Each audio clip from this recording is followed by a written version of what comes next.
Hey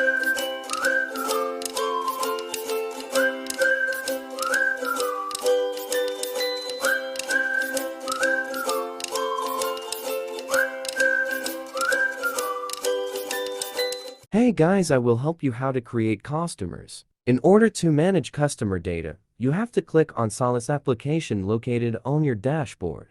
Upon clicking Sales, click on Orders then Customers. Create button is located on the upper left of your screen.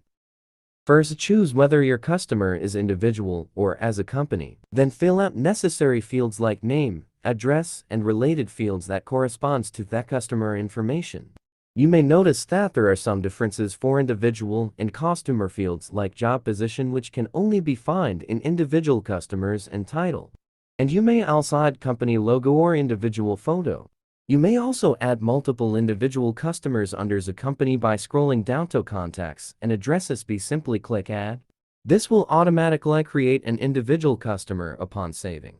Do not forget to save all your inputs. Upon saving, you may notice that there are differences between company and individual. Individual customers has the format company name plus individual name. Individual customers that are not tagged to its company are simply written in its individual name format. Thank you for watching Technical Lab. Subscribe and click the notification bell and stay updated with the new uploads.